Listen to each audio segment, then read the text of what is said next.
today. David Benavidez is coming off of a unanimous decision victory against Caleb Plant. And now he's officially the mandatory for Saul Canelo Alvarez. How do you see that fight going? That's going to be a tough fight for both guys, you know what I mean? Canelo, though, I mean, when you look at both those guys' style, like Canelo is a guy that can take a punch, because anybody who can fight Triple G 3 times and you know, take those punches on the chin, Triple G he can bang. So anybody who can deal with that definitely is dangerous. So I don't think there's a punch that Benavidez can throw that can scare Canelo. I don't think there is one that he has. He's not a one-punch knockout guy anyway. He's a cumulative guy.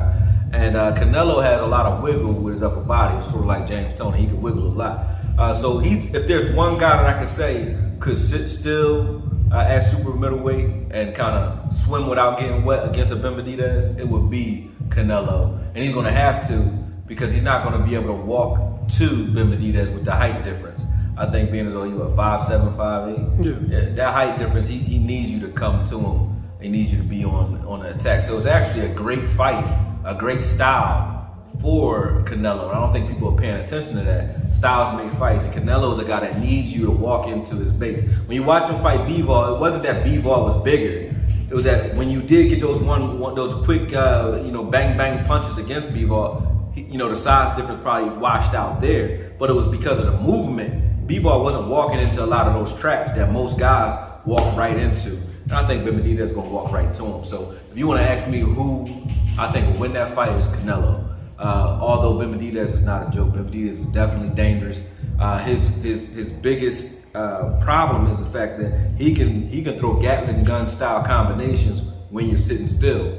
But the one thing that cancels that out is a guy that knows how to move his head and stay in the pocket without getting hit. So I think Canelo, if there's a person that can stand there with him and not get the worst for wear out of those exchanges, it is Canelo. He's strong enough because he's gone up to the higher weights. He's dealt with bigger guys. I think he's even sparred some heavyweights. So him going up in weight and dealing with, or not going up in weight, but him dealing with a bigger or supposedly bigger guy and Benavidez is not really an advantage. I don't think Benavidez has the size advantage that people think, because Canelo's actually the bigger guy when it comes to what he's done in the ring against opposition. Like, he's fought bigger opposition than Benavidez and dealt with him. I think Sergey's like, what, 6'2", something like that?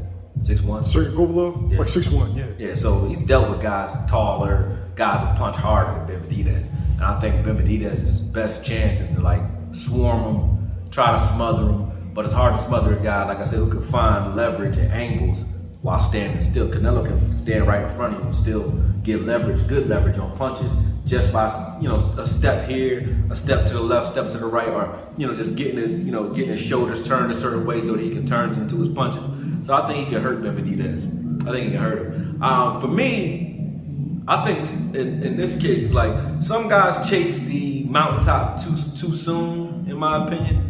I think Benavidez should fight other guys in between him and Canelo, because Canelo is a fight where you get to the top, but you can get damaged there. You know what I mean? I think this is a fight where Benavidez's style might cause some damage for himself because he's so tough. He could take punishment, not the slickest guy. And I think Canelo would damage him a lot like Jerry Hurd versus Julian Williams. When you fight a guy where you coming forward, they can bring you into their body. You can't really hit them the way you want to, but every time they hit you clean. If you look up Vasily Jirov versus James Toney, where you're fighting a guy, it's a great fight for Vasily Jirov, but what happened to Vasily Jirov after that fight? He jumped up to James Toney and then kind of, washed out. Why? Because although he went those 12 rounds, sometimes going 12 rounds is worse than getting knocked out. And I think that's the type of fight you're going to see out of Benavidez. It's going to be a tough fight. He's going to bring his best.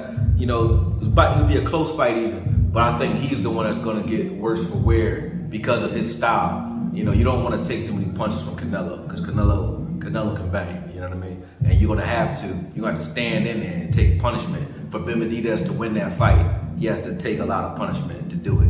And I don't think that's good for a guy that's on the rise right now. He can elongate that career by fighting other guys. I heard Paulie Malignaggi actually talk about that, how, You can have guys who can fight C-level fighters and make a good career out of it. I wouldn't call that running if Benavidez fought other guys right now. I think he needs the wisdom right now. You know what I mean? He needs that. Didn't have much of an amateur career. Got most of his experience sparring a lot of top guys, so that's good for him. But this is a fight where I think he's going to take a lot more damage than you would want him to. He would have to do that to win. You know what I mean? And if he does win, it's going to cost him.